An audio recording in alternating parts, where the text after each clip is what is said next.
नमस्कार। जेआरएफ सफलता की कहानी। यूजीसी जेआरएफ क्वालिफाई किया है।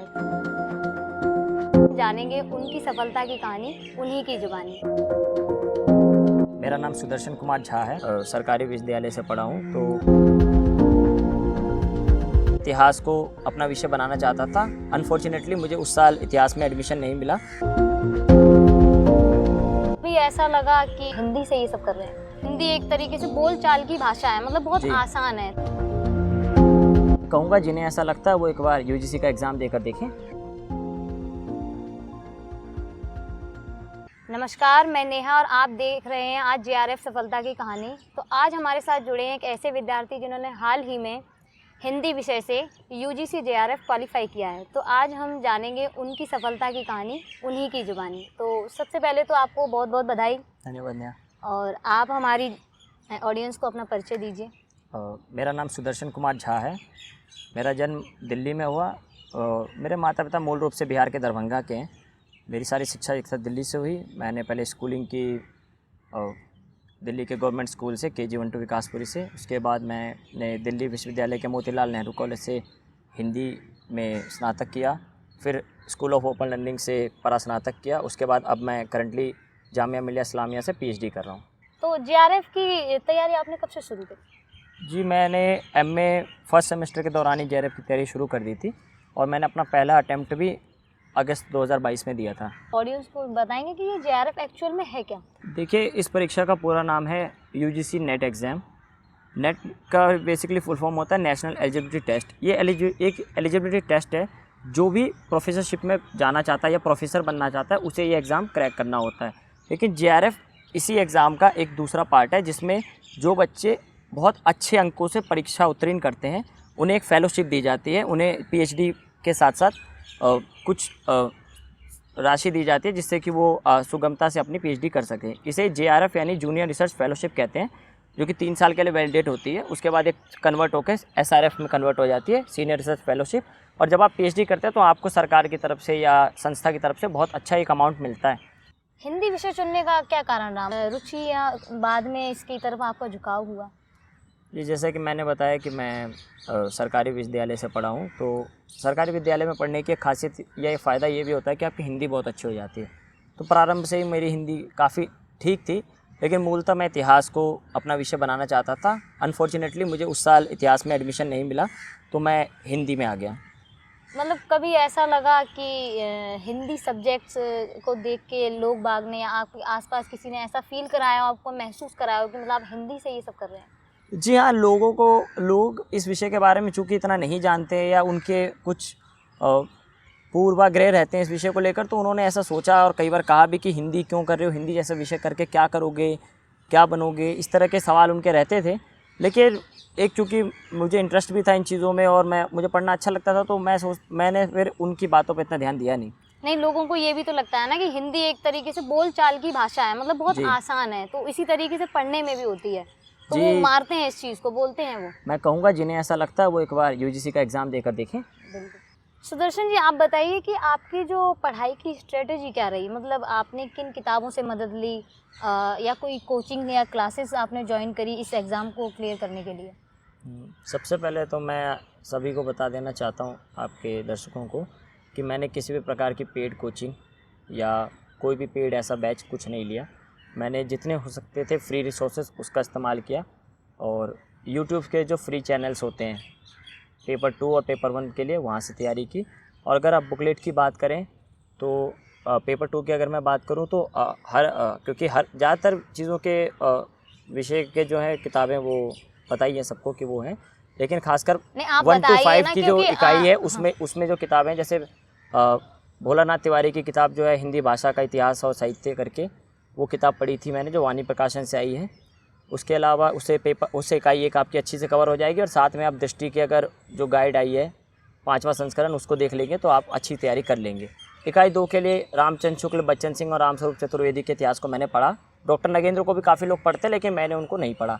आप अपने इच्छा अनुसार उसे पढ़ सकते हैं। इकाई 3 के लिए मैंने भारतीय के लिए निशा अग्रवाल की बुक आती है भारतीय काव्य शास्त्र करके, उसको पढ़ा है। और पाश्चात्य के लिए मैंने निर्मला जैन को पढ़ा था। इससे ज़्यादा उसके साथ मैंने जो सरस्वती पांडे में जो सामग्री है उसको देखा था, तो इससे आपका हो जाएगा कवर।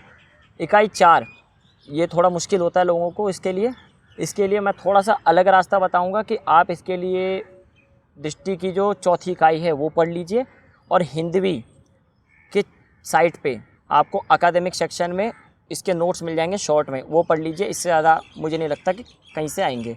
और इकाई 5 हिंदी कविता, उसके लिए मैंने जो मूल टेक्स्ट थे वो पढ़े, और साथ में मैंने यूट्यूब पे अनुराज एकेडमी करके एक बिहार के टीचर हैं, उनकी वीडियोस देखी थी, जो काफ़ी शॉर्ट और काफ़ी अच्छी होती है। तो वहाँ से आपकी ये 5 इकाई कवर हो जाएगी। इसके अलावा छठी से लेकर 10वीं तक इकाई में मूल टेक्स्ट लगे हुए हैं, तो उसको आप मूल टेक्स्ट को जितनी बार पढ़ेंगे, क्योंकि जिस तरह के सवाल यूजीसी बना रहा है उसमें मूल टेक्स्ट आप जितना अच्छे से पढ़ के ले जाएंगे उतनी आपको हेल्प मिलेगी। मतलब कभी आपने जो अपनी स्ट्रेटजी बताई, अपनी बुक्स बताई, कभी ऐसा लगा कि नहीं मुझसे अब नहीं हो रहा है, मुझे गिव अप कर जाना चाहिए, कभी ये ख्याल आया आपके दिमाग में? जी, तीसरे अटेम्प्ट के बाद मुझे लगा कि मुझे अब गिव अप कर देना चाहिए, क्योंकि उसके तब ऐसा हुआ कि तीसरे अटेम्प्ट के बाद मुझे सेल्फ डाउट होना शुरू हो गया कि क्या मतलब मैं क्रैक भी कर पाऊँगा या नहीं कर पाऊँगा, क्योंकि वो बार बार मेरा मार्जिन 1, 2, 3, 4 ऐसे क्वेश्चन से रह रहा था। तो लगातार जो असफलता इतने नज़दीक से मिल रही थी, तो मुझे बहुत अपने ऊपर डाउट आ गया था, और शायद हो सकता है कि एक आध अटैम्प्ट जो मेरे ख़राब गए हों वो उस सेल्फ डाउट की वजह से भी ख़राब गए हों। सुदर्शन जी, आपको क्या लगता है कि PYQs और मॉक टेस्ट एग्ज़ाम की तैयारी में किस तरीके से मददगार होते हैं? जी, बहुत ज़्यादा हेल्पफुल होते हैं एग्ज़ाम की प्रिपरेशन के मद्देनज़र, क्योंकि बहुत सारे सवाल जो होते हैं वो रिपीट होते हैं। जैसे इस बार के एग्ज़ाम में भी 15 से 20 सवाल रिपीट हुए पुराने PYQ से, क्योंकि मैंने सॉल्व किए हुए थे, तो मुझे उससे काफ़ी हेल्प मिली।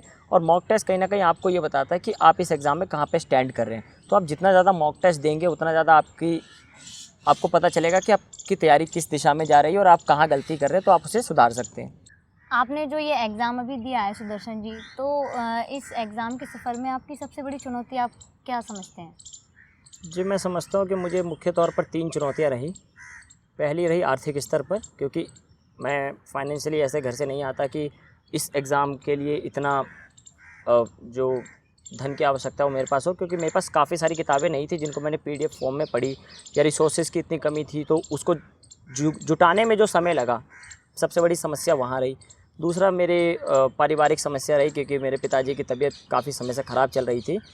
उनको हर हफ्ते अस्पताल लेके जाना होता था, और वो सारी बातें, तो पूरे घर का एक जो माहौल था वो पढ़ाई के लिए किसी भी उससे आदर्श रूप में नहीं कहा जा सकता। हालांकि 3 महीने पहले पिताजी का देहांत हो गया, और उसके बाद मैंने ये अटेम्प्ट दिया, तो ये सब परेशानियां थी। और सबसे बड़ी एक जो चुनौती मुझे पेपर 1 को लेकर, वो मेरी व्यक्तिगत क्षमता में एक कमी थी कि मैं पेपर 1 को टैकल नहीं कर पा रहा था। जिस तरह से वो सवाल GI और मैथ्स के और रीजनिंग्स के आ रहे थे, उसमें मैं नहीं कर पा रहा था, तो मुझे कभी ना कभी वहाँ व्यक्तिगत स्तर पर वहाँ ज़्यादा जूझना पड़ा। पहली फीलिंग्स क्या रही इस एग्ज़ाम को क्लियर करने के बाद? जी, पहली फीलिंग्स तो यही थी कि मैं बहुत खुश था, बहुत ज़्यादा एक्साइटेड था। साथ ही निजी तौर पर कहूँ तो थोड़ा बहुत उदास भी था, और मुझे लगता था कि ये सफलता पहले मिल जाती तो शायद पापा देख लेते ये सब चीज़ें, बट खैर वो सब अलग बात है। और इस अचीवमेंट को आप मतलब किस स्तर पर रखते हैं अपनी लाइफ पे? जी, अब तक के जीवन में ये मेरी सबसे बड़ी सफलताओं में से एक है, तो काफ़ी करीब है ये चीज़ मेरे दिल के, और मैं बहुत खुश भी हूँ इस चीज़ से। आगे का क्या प्लान है? आप शोध या शिक्षण, किस तरफ आपका रुझान रहेगा? जी, वर्तमान में मैं शोधार्थी हूँ जामिया मिल्लिया इस्लामिया में, तो अभी मैं शोध में ही देखता हूँ, लेकिन इसके आगे मैं असिस्टेंट प्रोफेसर बनना चाहता हूँ, और उसके लिए मेरी तैयारियाँ चल रही है साथ साथ। सुदर्शन जी, आपने अभी बताया कि आप जामिया मिल्लिया से PhD में शोधार्थी हैं, तो क्या आप हमारे दर्शकों को बताएंगे कि PhD में एनरोल होने के लिए क्या करना पड़ता है? आप बता सकते हैं? जी, सबसे पहले हमें एक सिनॉप्सिस या शोध प्रस्ताव बनाना होता है, एक विषय का चयन करना पड़ता है, एक समस्या ढूंढनी पड़ती है। उसके बाद आप अप्लाई करेंगे, आपको इंटरव्यू देना होगा, और इंटरव्यू में अगर आप सिलेक्ट हो जाते हैं तो आप PhD शोधार्थी बन जाते हैं। इसका बहुत ही सिंपल और छोटा प्रक्रिया है। आप अपनी सफलता का जो श्रेय है आप किन करीबियों को देना चाहेंगे? जी, सबसे पहले तो अपने माता पिता को, अपने भाई प्रियदर्शन को, अपनी बहन जानकी को, इसके अलावा सबसे ज़रूरी मेरे दोस्त। अगर उन्होंने मेरा इतना साथ नहीं दिया होता तो शायद मेरा आज मतलब ये रिज़ल्ट मेरे तक कभी आता ही नहीं। तो हर्ष भाई, सबसे बड़ा थैंक यू उनके लिए, क्योंकि उन्होंने हमेशा मुझे सहायता दी, मेंटली सपोर्ट किया, बहुत चीज़ें की।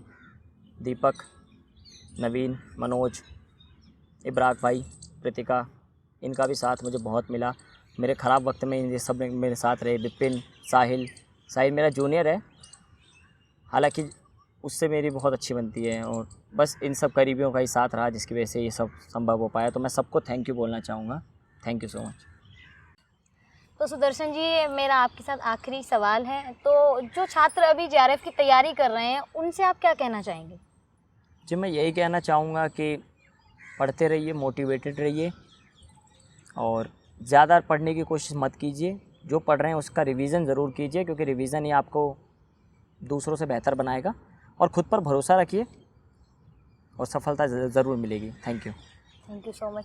ये थे सुदर्शन जी, जिन्हें आपने देखा और सुना, जिन्होंने कैसे अपनी पूरी सफलता की कहानी हमें सुनाई, क्या क्या कठिनाइयाँ रहीं उनके इस सफ़र के बीच में।